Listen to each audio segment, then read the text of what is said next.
responding back. I appreciate that. Good evening and welcome to the 10th Norfolk District debate between Mr. Rich Eustis and Mr. Jeff Roy, both who were successful in winning their respective party primaries a few weeks ago.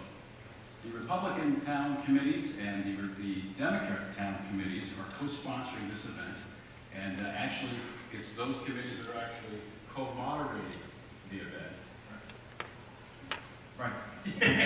My name is Bob Ferrari. I'm the chair of the Medway Democratic Town Committee. Happy to be co-sponsoring this event with the Republican and Democratic Town Committee. I'm Kent Scott. I'm a member of the Medway Republican Town Committee, and in full disclosure, as Bob I'm sure will disclose as well, that I'm also a member of the committee to elect Mr. Eustis as the next state representative, and Bob, I'm on the committee to elect Jeff Roy. 12 pounds. There you go. So it's a true bipartisan effort, and we thank the opportunity to be with you tonight to introduce our candidates. This debate is one of two that will transpire with the second at the Horace Mann School in Franklin on October 23rd at 7 p.m. Would you help me to welcome our fine candidates to the platform, Mr. Rich Eustis and Mr.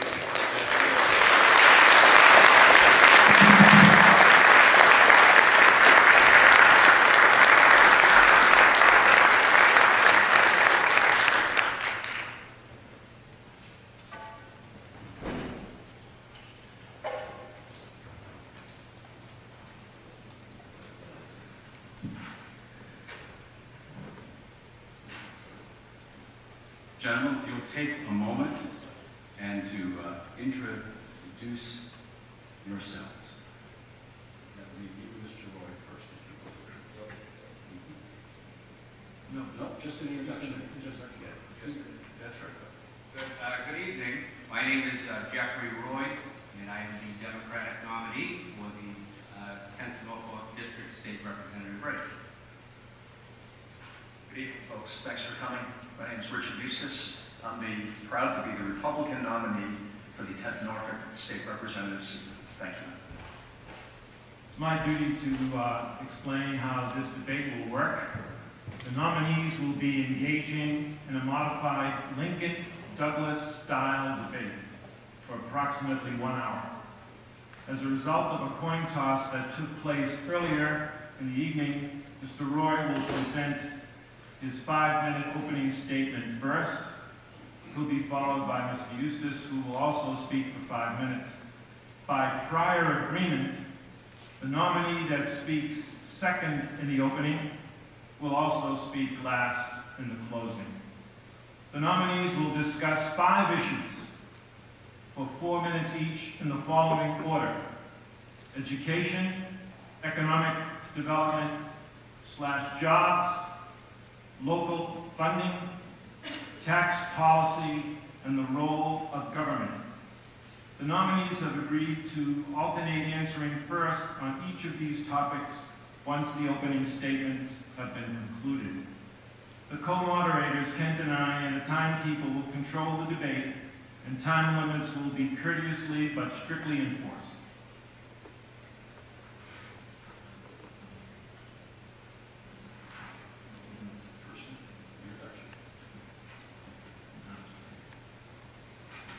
Thank you very much. As a reminder, I'm Jeffrey Roy, running for the state representative seat here for Franklin and Medway, Massachusetts. First of all, I want to thank you all for coming here tonight. This is a very important election for both communities, and it's great to see such a good turnout. And I know that folks are watching at home to hear 2 candidates engage in this discussion. I also want to thank my wife and my 3 children. It's somewhat cliche to say that a campaign takes its toll on a family, but I can tell you, being engaged in this for 7 months, having them there every night to welcome me home and encourage me to get up every day and get on with this race, I can't tell you how meaningful that is. So I definitely want to say thank you to my family for being here. I also want to thank the Medway Democratic Town Committee and the Medway Republican Town Committee for sponsoring this debate, and I want to thank Rich for getting involved in this race and giving the citizens an opportunity to hear what's at stake in the 10th Norfolk District and get a decision made on the choice for who should be the next state representative. I'm running in this race because I'm committed to public service, and public service is a way of paying back. I go back to that expression that to those whom much is been given, much is expected. Me, my family, and my friends, we've all benefited from government programs that helped us help ourselves. And those programs helped us improve our lives, and it's our duty to see that the same opportunities are passed on to others. It's part of that generational responsibility that we have. Now, the 10th Norfolk District needs an experienced leader, someone who will protect local aid, someone who will finish what's been started with Medway's Route 109 project, someone who will assist with the Child Birth Pollution Control project, someone who will work closely with the town and local officials, and someone who will control unfunded mandates that are hindering our communities. Ladies and gentlemen, I am that candidate. Let me tell you a little about my background. I have been married to my wife Maureen for 24 years, and together we have raised 3 children, all educated in the Franklin Public Schools. 2 of them, one is a college graduate, one is in college at this time, and I have a junior in high school. I've owned a home in Franklin since 1986, and before that I grew up down the street in Milford, Massachusetts. I spent my 26-year career as a lawyer working hard to obtain justice for working men and women. I started my own law business in 1993 with a law partner, and we've been in business every day together since that time, and we built a very successful law practice in the city of Boston. For 14 years, I've had the honor and privilege of working with great teams on the town council in Franklin and the school committee. I was the chairman of the school committee for 9 of my 10 years with that team. And in 2010, under my leadership, we were touted as a spotlight district in the United States for its high return on investment in education. We were rated as highly efficient in all categories and metrics covered by that study.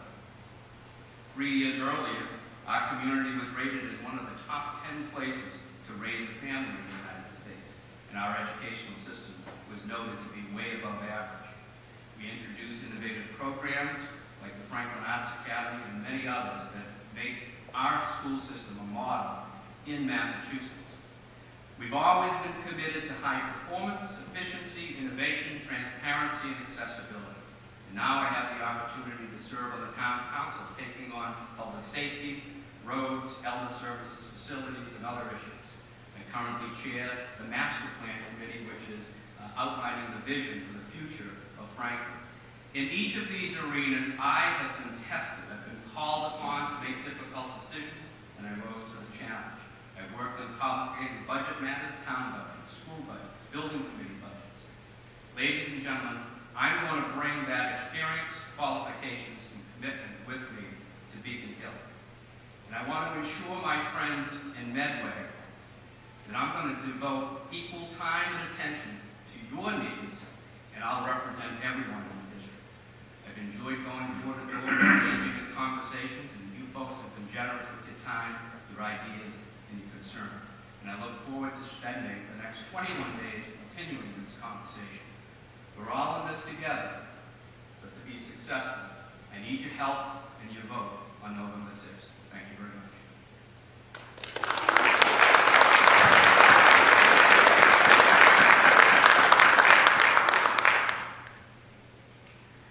Thank you, Jeff. Thank you for your service to the town of Franklin. Thank you for your service as a public servant in this race.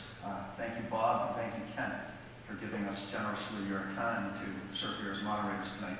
Thank you to the Democratic and Republican town committees as well for helping us put this event together tonight. And most importantly, thank all of you for coming here. If you're here tonight or you're home watching this on TV, you obviously care about your government, you care about your community, and I appreciate that as a member of your community, and I thank you for that. My opponent has said during this campaign that he thinks that Massachusetts is doing things right, that he thinks that Massachusetts is, to quote him, on the right track. Since this campaign started, I've been to just over 5,000 houses and door-to-door starting last spring. I've been officially bitten by 3 dogs and chased by a number of others off their yards. All of those dogs, I think, were Democrats. And over that time, and over those 5,000 houses, I've yet to meet a single voter that agrees with Mr. Roy, that we're on the right track. Here's what they're telling me. They're telling me that they're working harder than ever, many of them now having 2, 3, 4 jobs between households, making less and saving less. They're telling me that they're buried by health insurance premium costs. They tell me that they can't bear these costs further. They're telling me that the cost of college in this state is too great a burden to bear. And many of them, remarkably, have told me that as soon as their kids are through school, they can't wait to leave the state. And is it any wonder? The State House has been controlled for a generation by Mr. Roy's party. In fact, up until 2 years ago, out of the 160 state representative seats, all but 16 were held by Democrats. We're in a school tonight, so let's look at their report card. Let's see how that party that's had complete control over our state government has done. Last 3 speakers of the House have been federally indicted. 3 state senators are serving prison sentences. This party that's had the keys to the candy store and the hands in the cash register has had scandal after scandal. That's a fact. They've raised our taxes while cutting local aid.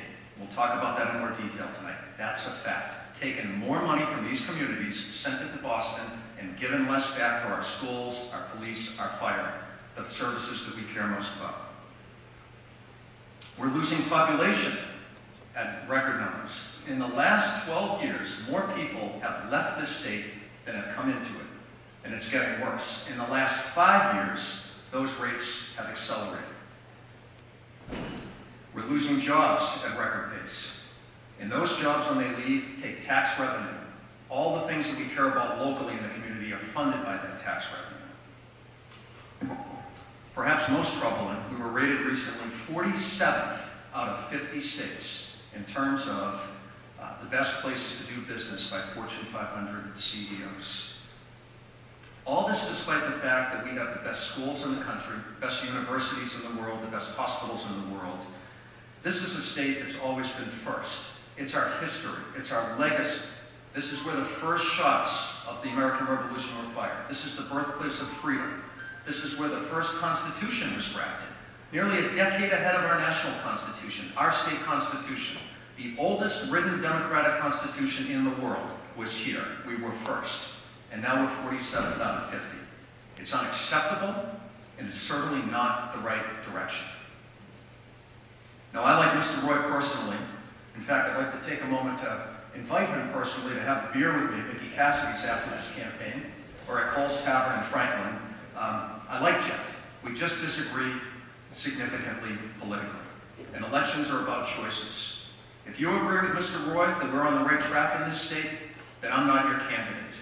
I'm running for the hardworking families and the struggling businesses of this community. And I would love your support and be honored to serve you as your next state representative. Thank you.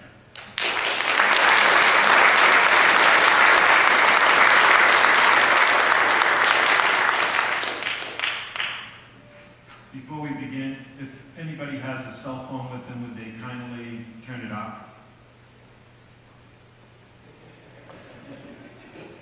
Thank you.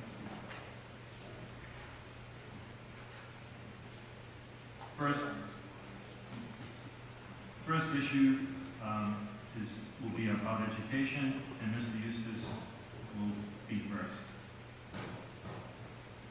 This is a topic that, like many of you, I couldn't, frankly, care more about.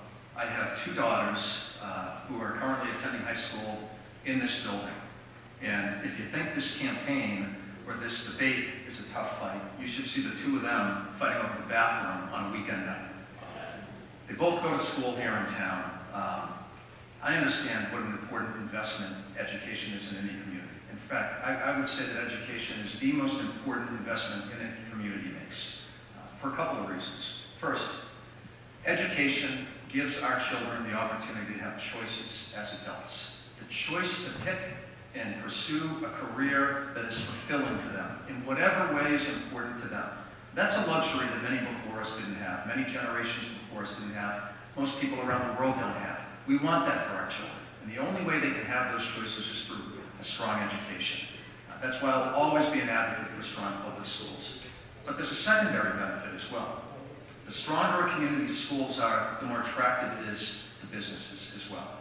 Employers want to put down roots in an area where the population is well educated so they can draw their workforce from there. And they want to put down roots in an area where their own children will attend school.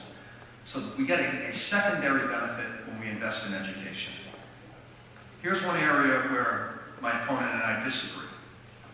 While the cost of college education is exorbitant, my opponent had supported, actually on this stage in his debate in the Democratic primary, in-state tuition rates for children of legal immigrants. He has some formula in mind where their money's going to be loaned and it will be collected back from some. He can explain it if he wishes. This is a luxury we cannot afford.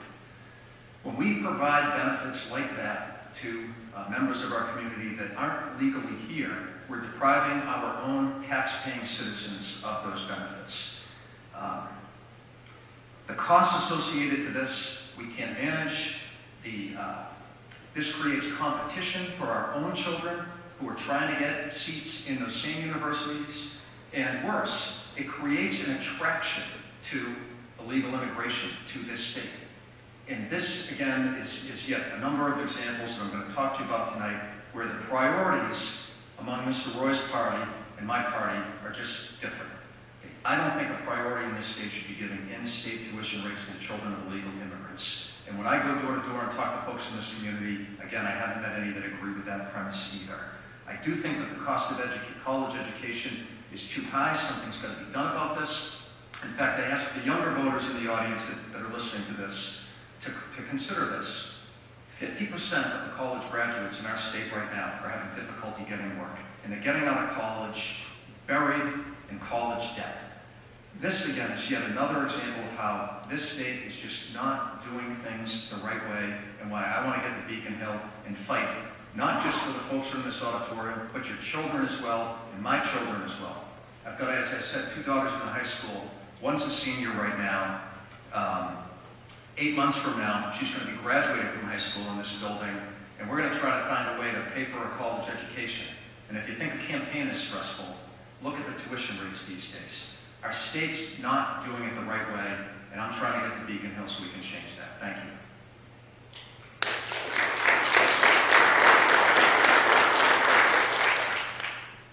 I want to begin by saying that I believe every child deserves a good education, and that's why I'm committed to the state investing in our local schools.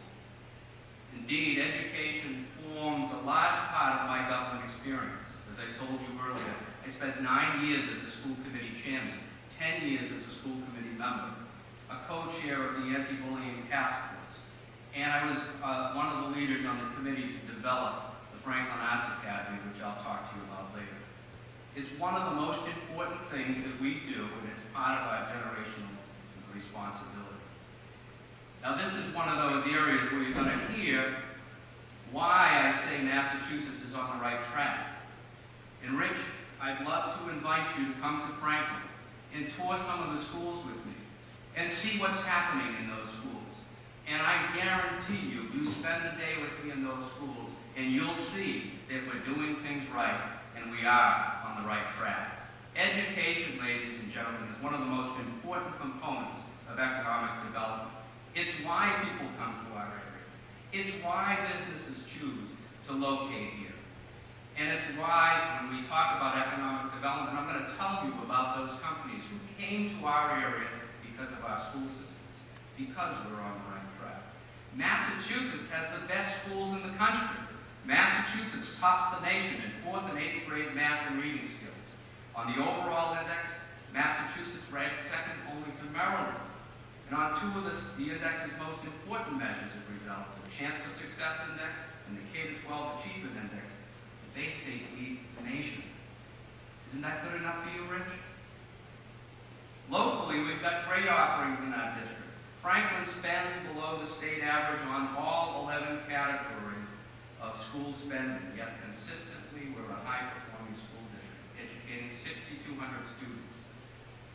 Medway's got about 2,700 students. I met with the superintendent already. We talked about the concerns with budget, finishing the middle school project, and unfunded mandates.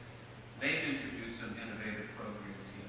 We have great regional schools in our area. Tri-County provides training for those who want to go into trades or other vocations.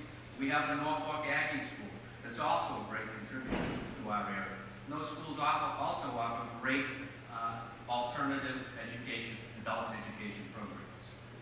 Maintaining Chapter 70 funding to keep these programs in place is going to be one of the most important jobs of the next state representative.